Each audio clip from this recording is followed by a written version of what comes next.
अगर हम ये देखें कि शरीर कैसे भोजन से सबसे ज्यादा खुश है, शरीर सबसे ज्यादा आराम में है, तो आप स्वाभाविक रूप से पाएंगे कि शाकाहारी या पौधों पर आधारित भोजन खाकर शरीर सबसे ज्यादा आराम में है। मैं दिन में एक ही बार खाता हूँ, जो मुझे पूरे 24 घंटे चलाए रखता है।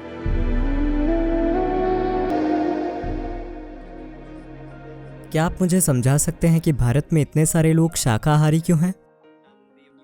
और दैनिक जीवन में भोजन और फलों का क्या महत्व है? अभी भारत की लगभग 38% आबादी शुद्ध शाकाहारी है, परंपरा की वजह से। ये ऐसा ही है। करीब 50 साल पहले लगभग 60% शाकाहारी थे, लेकिन पश्चिमी शिक्षा पाए डॉक्टर लोगों से कहते रहे हैं, अगर आप मांस नहीं खाएंगे तो आपको पोषण नहीं मिलेगा, आपको थोड़ा मांस खाना ही होगा। तो उस वजह से थोड़ा मांस खाया जाने लगा। पर फिर भी भारत में मांस खाना वैसा नहीं है जैसा ये पश्चिम में है। मांस केवल एक साइड डिश है। यहाँ तक कि मांसाहारी लोगों के लिए भी ये सिर्फ एक साइड डिश है। पर शाकाहार की वजह क्या है? देखिए, अगर आपका जिंदा रहना खतरे में है तो आपका पूरा जीवन उसे बचाने के बारे में होगा। एक बार जब जीवन संरक्षण का इंतजाम हो जाता है, तब आप सोचते हैं कि ये सब किस बारे में है, क्योंकि जब सवाल जिंदा रहने का हो तो ऐसा लगता है कि जब जीवन चलाना ठीक से हो जाएगा तो हर चीज जबरदस्त हो जाएगी। पर जीवन संरक्षण का ख्याल हो जाने पर आपको एहसास होता है कि ये सच्चाई नहीं है। आपका जीवन किसी और चीज की लालसा कर रहा है। तो जीवन जीना बहुत सरल और आसान था। ये एक समृद्ध भूमि थी, लोग अच्छे से जीते थे। उस कारण से उन्होंने भीतर की ओर देखना शुरू किया और कई चीजें विकसित होनी शुरू हो गयी। और एक महत्वपूर्ण बात यह है कि यहाँ की लगभग 70% आबादी हमेशा सक्रिय रूप से आध्यात्मिक थी।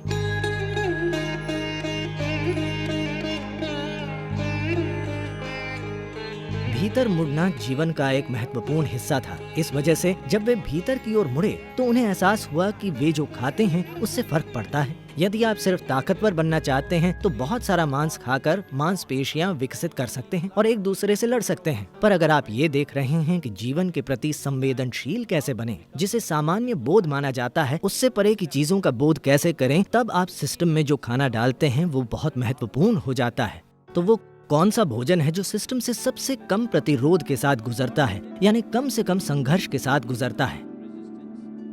तो इसे समझने के लिए आइए इसे ऐसे देखते हैं। जैसे मिसाल के लिए, अगर आप कच्चा मांस खाते हैं तो मांसाहारी जानवरों की तुलना में मानव सिस्टम में सारे मांसाहारी जानवरों में आहार नली की लंबाई उनके शरीर की लंबाई की लगभग बस 3 गुना होती है। सभी शाकाहारी जीवों की आहार नली की लंबाई शरीर की लंबाई से 5 से 6 गुना तक होती है। तो एक इंसान में ये 24 से 28 या 30 फीट के बीच हो सकती है, जो हमारे शरीर की लंबाई का लगभग 5 से 6 गुना है। इस किस्म की आहार नली में अगर आप मांस डालते हैं तो ये बहुत ही धीरे धीरे आगे बढ़ेगा। It will travel through this very very slowly, approximately. कच्चे मांस को सिस्टम से गुजरने में करीब 70 से 72 घंटे लगेंगे। अगर आप पका हुआ मांस डालते हैं तो उसे सिस्टम से गुजरने में 50 से 52 घंटे लगेंगे। अगर आप पकी सब्जी वाला भोजन डालते हैं तो इसे सिस्टम से गुजरने में 24 से 30 घंटे के बीच लगेंगे। अगर आप सिस्टम में कच्ची सब्जियां डालते हैं तो उन्हें सिस्टम से गुजरने में 12 से 15 घंटे लगेंगे। अगर आप सिस्टम में फल डालते हैं तो उसे सिस्टम से गुजरने में 1.5 से 3 घंटे का समय लगेगा। तो हमने ये पहचानना शुरू किया कि वो कौन सा भोजन है जिससे शरीर में कम से कम मल बनता है, कम से कम अशुद्धियां बनती हैं और जो सिस्टम से बहुत शीघ्रता से गुजरता है। क्योंकि योग में ये एक महत्वपूर्ण चीज है। हम सब अभी भी इन चीजों का ख्याल रखते हैं कि अगर हम कुछ खाते हैं तो 2.5 घंटे में हमें भूख लगनी चाहिए, हमारा पेट खाली हो जाना चाहिए, पर हम खाते नहीं हैं। पेट खाली है पर हम ऊर्जावान हैं तो हम खाते नहीं हैं। तो आमतौर पर यहाँ योगा केंद्र में हर कोई सिर्फ 2 बार खाता है। पहला सुबह 10 बजे, दूसरा शाम को 7 बजे बस। मैं ज्यादातर दिनों में सिर्फ 1 बार खाता हूँ। अगर मैं यात्रा कर रहा हूँ तो शायद थोड़ा ज्यादा खाता हूँ, पर आमतौर पर घर पर मैं 1 ही बार खाता हूँ। सुबह या शाम में? तो वो एक भोजन आप कब करते हैं? आमतौर पर मैं शाम के 4:30 से 5 बजे खाता हूँ, जो मुझे पूरे 24 घंटे चालू रखता है। ये कोई नियम नहीं है, बात बस इतनी है कि जरूरत इतनी है। तो मान लीजिए किसी दिन बहुत ज्यादा शारीरिक काम है तो आप एक छोटा नाश्ता खा सकते हैं या कोई फल या ऐसा ही कुछ खा सकते हैं।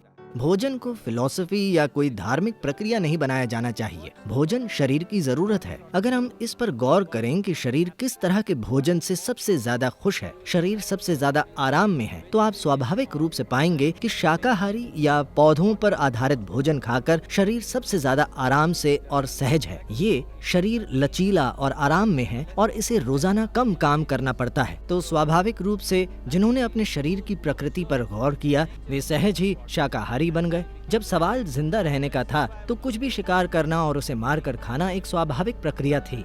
पर जब समाज बस गए तो वे जो चाहे उगा सकते थे और फिर जैसे जैसे उन्होंने खुद पर ज्यादा से ज्यादा ध्यान दिया और जीवन बस किसी तरह जिंदा रहने के बारे में नहीं रहा बल्कि अपने जीवन को बोध और अनुभव के ऊंचे स्तर तक उठाना बन गया, तब इंसान स्वाभाविक रूप से शाकाहारी बन गया। ये एक स्वाभाविक प्रक्रिया है, ऐसा हर जगह होना तय है।